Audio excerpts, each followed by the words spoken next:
is Daily Blast Live. We're talking about what you're talking about.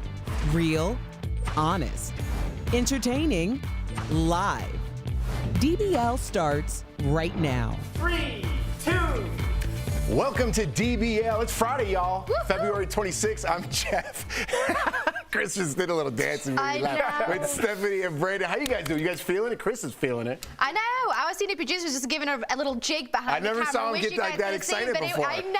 I was here for it. Everyone's happy it's Friday, The weekend is here. Absolutely. And we're leading off with a royal story, Stephanie, so you should be extra happy. I am very happy. She's got her tea nice and hot. I definitely do, with my lovely mug with the English flag on it, so let's get to it. Let's get to it, guys. We're seeing Prince Harry in a whole new light for the first time since giving up his royal duties. Harry dropped in on late-night television with James Corden. The two paid a visit to the real Fresh Prince of Bel-Air's home, where Harry showed off his royal rapping skills. Let's listen. Will Smith turns up to. Now, this is a story all about how my life got flipped, turned upside down. Now, take a minute. Sit right there. Sit right there. I'll tell you how I became the prince of a town called Bel-Air. Look at you! All right, this segment was shot all over LA, and we got to see Meghan Markle FaceTime her hubby. Apparently, her pet name for him is Has. Did you know that, Steph? No. All right, and Harry, we're learning some stuff. And Harry even dished about when he knew she was the one. Let's watch.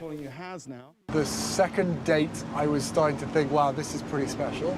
Everything was done back to front with us. So actually, we got to spend an enormous amount of time, just the two of us, rather than going to friends' houses or out for dinner where there were other distractions. There were no distractions. We went from 0 to 60, like in the first 2 months. That's a great place to interview, by the way. On a bus. Social distancing. So in a candid moment, Harry revealed the reason he left Britain behind. Let's look at that. We all know what the British press can be like, and it was destroying my mental health. I was like, this is toxic. Yeah. So I did what any husband and what any father would do, is like, I need to get my family out of here. But we never walked away. And as far as I'm concerned, whatever decisions are made on that side, I will never walk away.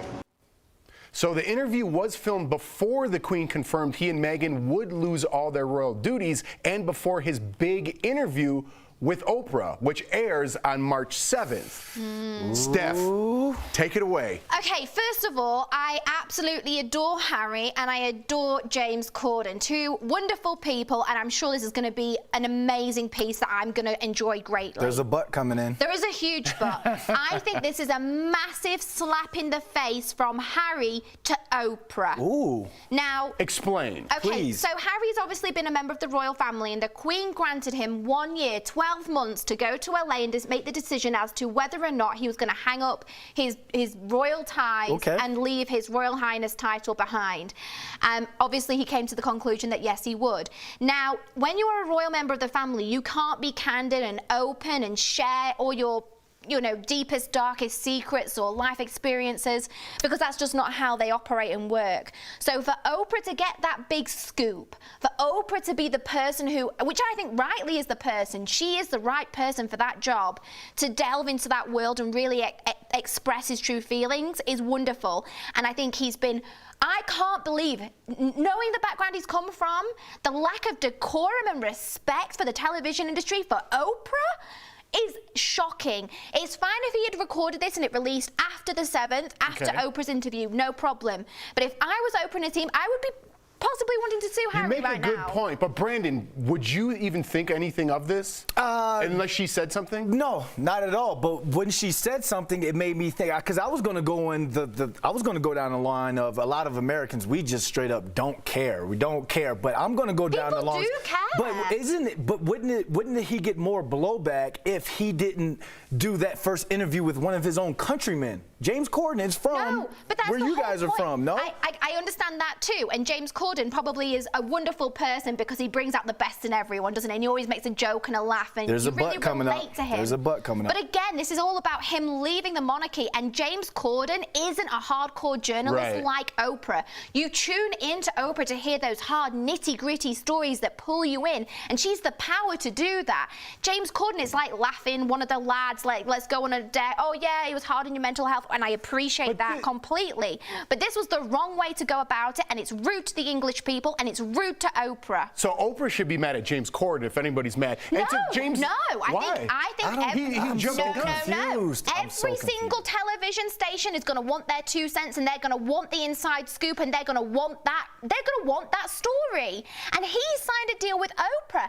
I don't know what's going on with his legal team or what. I mean, I'm sure Oprah is looking into this. Like, how has this even happened? All right, listen, that was a good point. Thank you. Because I wasn't even thinking that, but now you made an interesting point that I wasn't even thinking about. Me neither. James Corden. What's wrong? I do James. like him. No bad on James. James just did his job. Okay. All right. Bad on Harry. Shame on Harry and his team. All right. Shame on you, Has. Has. All right. We are learning more about the scary moments surrounding Lady Gaga's dog napping. So, Los Angeles police are still looking for 2 suspects who stole 2 of the singer's French bulldogs and shot her dog walker in the chest. Lady Gaga is also offering a $500,000 reward for the safe return of her dogs. No questions asked, which I have a problem with. But according to People magazine, her dog walker, who has been identified as Ryan Fisher, is breathing on his own and is expected to make a full recovery. That's great news. So surveillance video obtained by TMZ shows the moment when the dog nappers approached Ryan. So a warning to our viewers, this video contains graphic and disturbing content. Let's watch.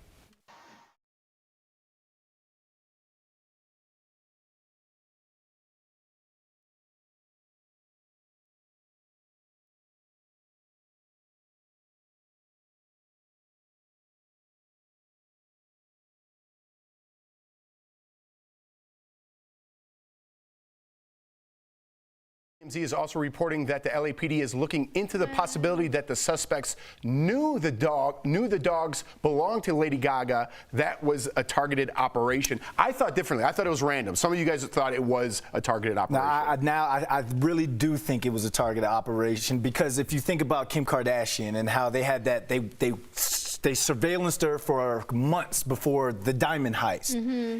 I don't think you're not going to be able to get to a celebrity like that anymore. I think the security has ramped up. So if you can't get to the celebrity with whatever diamonds or currency they have on them, what's next? Maybe one of the dogs had a nice expensive leash, or maybe one of the dogs themselves. Yes, or you have to, or yeah, even the dog itself. So now I see, and a lot of people are talking about how there are some dog walkers in LA that dog walk for very famous people. Now they want security, they want protection, because remember, Justin Bieber got blowback when he got that dog. What was it, like a $15,000 dog or a $20,000 dog?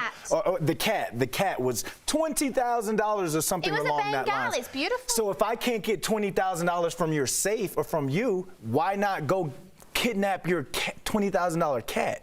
You know what I'm saying? That's the problem I have with the no questions asked. Okay. Because somehow someone that they know, this is a DBL theory. Yeah, there you go. Yeah. So no questions asked. That means they could just return those dogs and collect $500,000 for stealing those dogs, and it could be the very people who stole them. It Do you know what I'm saying? probably will be, you know, it probably will be. But I mean, I think now it's gone too far, hasn't it? I mean, the fact that someone's thought to do this in the first place is just absolutely despicable. But I don't understand the need for the violence, the shooting of a person. Like, this is insane. And I understand there are things like stalkers and people that try, I mean, it's all just ludicrous to me. And I think people have gone mad with COVID and desperate and it's crazy times. Not earning money, and this is just horrendous. Yeah, it's desperate times, but totally uncalled for. And I'm glad the dog walker is safe right now. So coming up on DBL, singer, actor, entertainer, and game show host John Davidson is joining us for our series Classic Game Show Hosts. Where are they now? And London Fashion Week, not branded London Fashion Week, maybe one day, is in full swing. So who better than our English fashionista, Stephanie Jones, to give us the style scoop? That's Fashion Fix Friday next.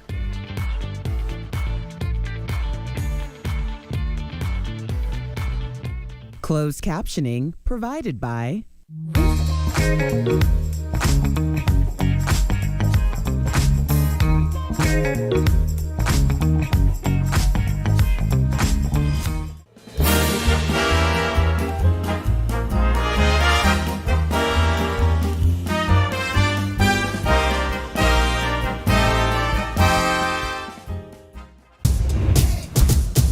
At DBL, we're always on. I'm in control. trying to give a conversation up here. Shouldn't he be held accountable? Absolutely. This is where I'm going to push back. Is this my shocked face? Tori, I will walk off the set. You should.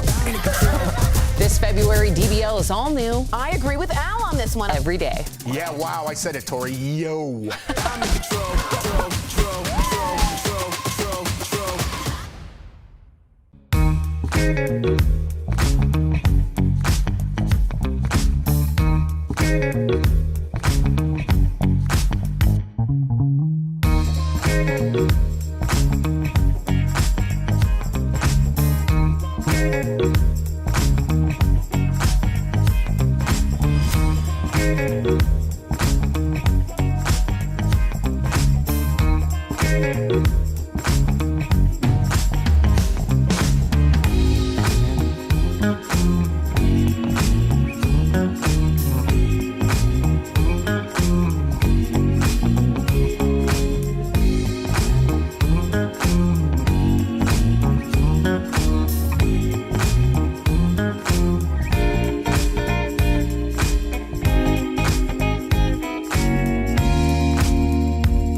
Welcome back to DBL. I'm Stephanie Jones, and it is time for Fashion Fix Friday, where I fill you in on all things fashion, style, and beauty. And today we are checking out highlights from London Fashion Week and later celebrity outfits that deserve a shout out. So let's get started. Bright and bold, that's how London kicked off Fashion Week, and there is no fear of colour here. After a dreary 2020, the fashion world is bouncing back with daring hues, especially fire truck red and hot pink. And next, the bigger, the better. Another trend spotted on the catwalks was outfits that take up some space. So I'm talking about flared pants, poofy dresses, and oversized layers. And it looks like fashion designers are moving away from form-hugging clothes and are now embracing outfits that have got a lot of personality and extra material. I mean, well, it's not Fashion Week without one outfit that's also going to make us ask, what is going on? Just wait until you see this. From designer Matty Bovan, a dress that, well, kind of does it all. In fact, it might be doing a bit too much. I mean, I suppose it doubles up as a face mask, safety first and all that. Next, we are shouting out 3 fierce fashionistas who gave us whiplash from their head-turning looks. So first, did you know that Martha Stewart used to be a model? Well, it's not hard to tell from her spread in the March issue of Harper's Bazaar. So the 79-year-old, yeah, you heard me right, 79, is rocking a little black dress that could bring you to your knees. And next, it looks like Gabrielle Union took a page out of Martha's lookbook because she's taking a black suit to the next level. And let's be honest, maybe the level after that too. From the bikini top to the Valentino leather bag, the square toe mules, the black suit never looked so red carpet ready. And finally, Christina Aguilera is looking luscious in lavender. The pop star looks popping thanks to purple shades and a psychedelic print top, and those curve-loving leather pants are the perfect backdrop to showcase her Rubik's Cube clutch. But there is literally nothing puzzling about this amazing look. That's it for this week's Fashion Fix Friday. DBL will be back right after this. People are wearing...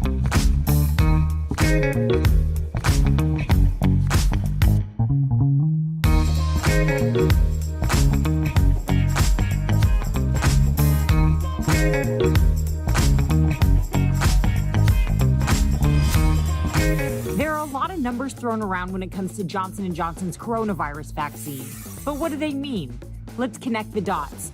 The FDA has released its analysis of the single-shot COVID vaccine, reporting it was 66% effective in preventing moderate to severe cases around the world. But when you don't include moderate cases, it's 85% effective in preventing severe illness. What's even more impressive was it completely prevented hospitalizations and death. Even some of the figures that don't look as promising have a silver lining.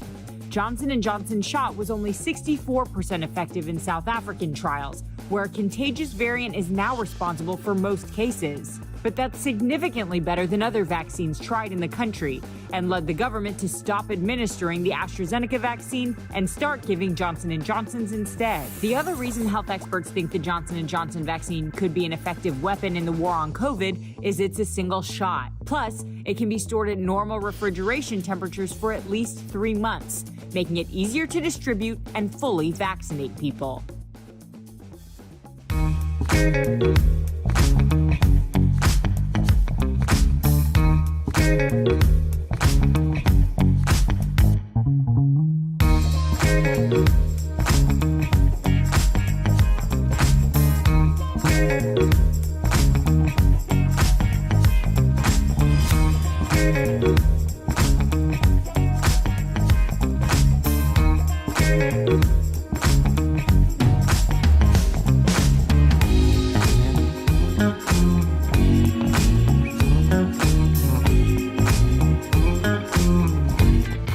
Welcome back to DBL. When it comes to game shows, John Davidson is the face of the 80s. From That's Incredible, The Time Machine to Hollywood Squares, he did it all and more. So earlier we spoke to John in our series Classic Game Show Hosts. Where are they now?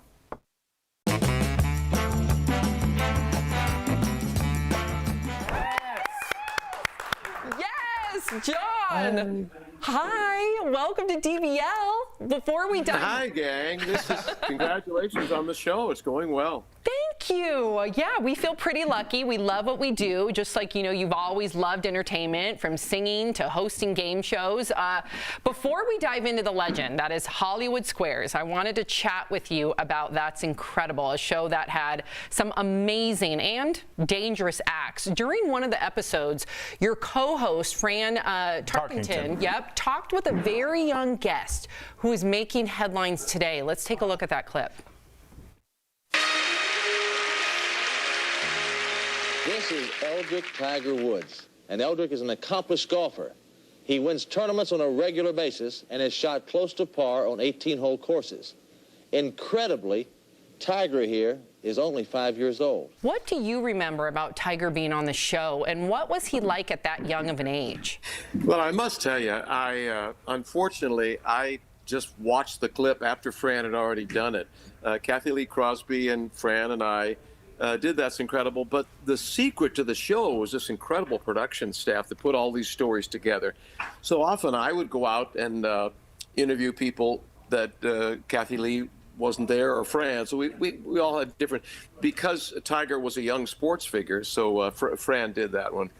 I was proud of That's Incredible when it celebrated human triumph over mental and physical obstacles.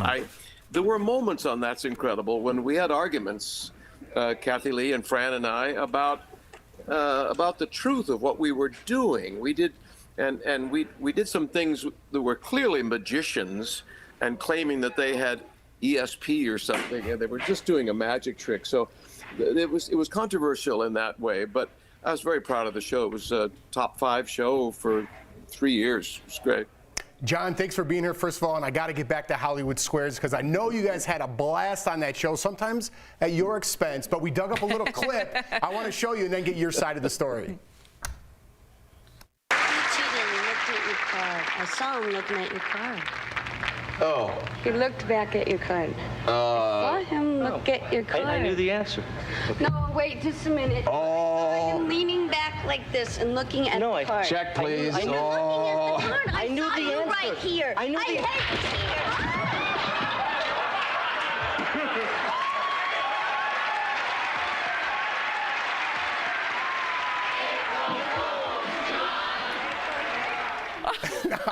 I gotta know what was going through your mind when that contestant took a dive. I couldn't get my breath. I literally couldn't breathe. It was a April Fool's joke they played on me. And the whole studio audience knew that these were stunt people, that the girl was a stunt lady and the guy. So they were in on it. And all the stars in the big apparatus, the big tic-tac-toe board across from me, they all knew it. But I was just blown away. I thought she'd killed him. She pushed him backwards off of our pedestal, which is it's like 12, 13 feet. Whoa. And he fell onto a mattress. So it just scared the hell out of me.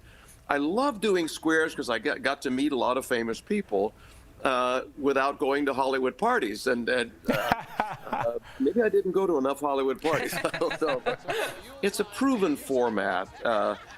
All the stars were given jokes to do, but they weren't given the questions. My Center Square, when I hosted it with Joan Rivers and Tom Bergeron's Center Square was Whoopi Goldberg. So it's a proven format. It was a lot of fun. All right, well, John, I'm sensing a theme here. I'm sensing that a lot of times, a lot of people want to give you a hard time. So we found this clip from the show of another guest that liked to give you a hard time. Can you believe this, huh? Here we are. Hello, Squares. By the way, I'm told to hold this up. What is that? It's John's book, My Story, the whole story by John Davidson, a collection of his wit. Notice how thin the book is. We're moving on. Now, tell us, John, was Alf your most difficult guest? No, he was great. Alf, the guy who did Alf, was just so clever. He had his own series at the time, and I think we kind of helped to launch Alf's career, so I was kind of proud of that. Very, very clever guy. And I just love how you don't take yourself seriously. It's so becoming, and I think that's why so many people became a fan of you, is because you never got offended and always in on the joke. You truly are a jack of all trades, and I know the pandemic has stopped you from performing for now. So what's next? In about 30 seconds, because we're running out of time, any big projects that are in the works for you this year? Oh, just live performing. I sing with my guitar and my banjo, and I do a live show. I'm developing a supper club experience in Sandwich, New Hampshire, where I live, and I'm calling it Club Sandwich. I love it. Seemed like a good idea. Mm-hmm. And I'm doing my live show there starting this summer, when COVID-19 is hopefully gone. Yeah, we hope so. And I hope that we can somehow go out and see you perform. You have such an incredible voice. Sandwich. I want to eventually live in Sandwich. Yeah, exactly. Oh, John, thank you so much for joining us here in DBL. And to our DBL Nation, to see everything that John is up to, visit his website, johndavidson.com. Thank you, John. Thanks, John. Thanks, John. We'll be right back. Thanks, everybody. Promotional consideration is brought to you by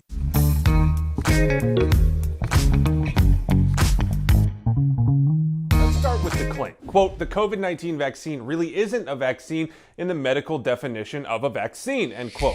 Why are we talking about this? Well, posts like these have been showing up for months saying that the vaccines aren't legitimate and that taking them could change your DNA or cause other frightening outcomes. So let's verify. Are these claims accurate? Do existing COVID-19 vaccines fail to meet the medical definition of vaccine? Our sources are the CDC, the Department of Health and Human Services, and Dr. Daniel Salmon, a professor at Johns Hopkins with specialties in epidemiology and vaccine safety.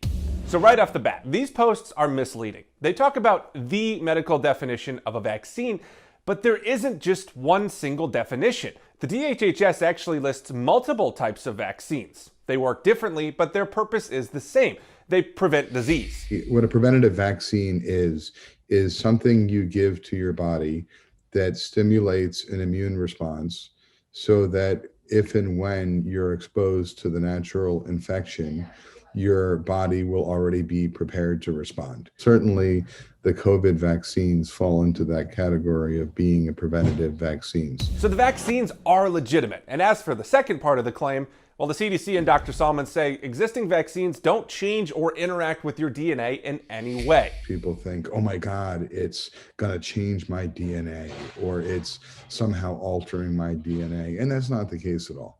I mean, it's a technological approach. I mean, if you think about it, if you eat an apple, you've just eaten the DNA of an apple.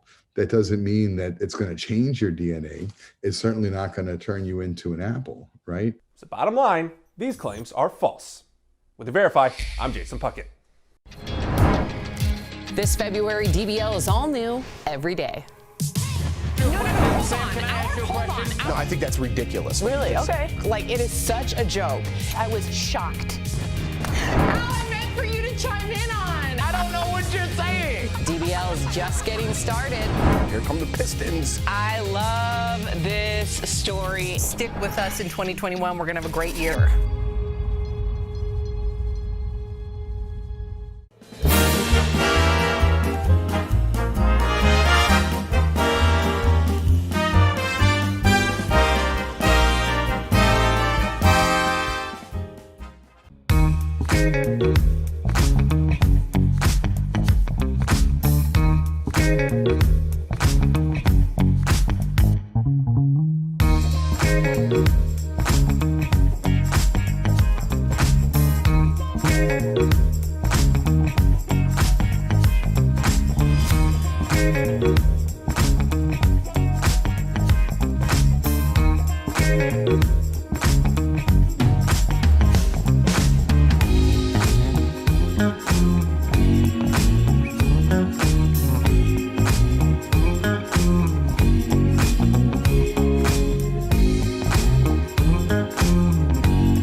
Welcome back to DBL. Good to have our executive producer back, by the way, chatting between breaks. Yeah. Any big weekend plans, guys? I am going to safely volunteer coach my sister's women's professional football team. Nice. Yeah. Steph? I'm going skiing. I had to have a COVID test last night. You've got to prove that you're clear before you go.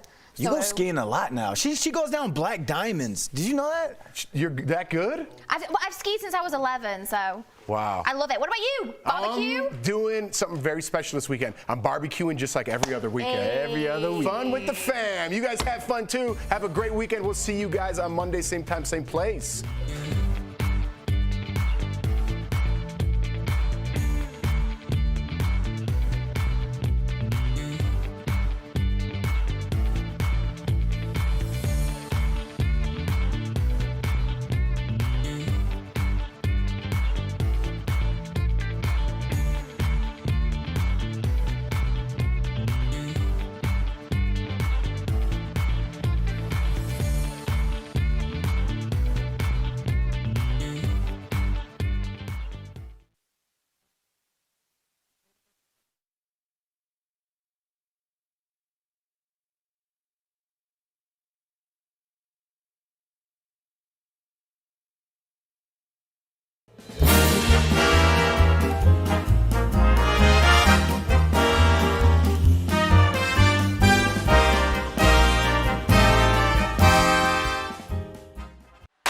DBL is all new every day. Don't look at me like with that face because I'm telling you how I feel. I'm not buying his story. I'm already fired up. Yeah. Still people out there watching who are appalled. Well, you acted like I just said something crazy. I'm so far like in my head, I don't even know what's going on. alone. No, I'm just being honest. He's trying to get clout. I'm going to wear a 10-gallon hat. Lucy would have been all over you, honey. Stick with us in 2021. We're going to have a great year.